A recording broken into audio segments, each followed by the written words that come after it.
Hello everyone, I hope you are doing well. Today we will talk about how to fix or how to solve the problem of Aloha app. You click on settings.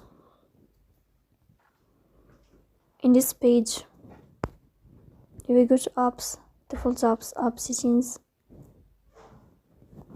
When above, you will search about Aloha app and you will click here. Then we go to Forcestop and you will click OK. Here you will enter to the window of storage.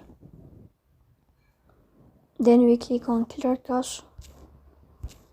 In the end, you will turn off your phone and you will wait a moment to restart your phone again to fix that problem. So that's all. Don't forget to support us by like and subscribe. See you next time and thank you for your watching and your attention.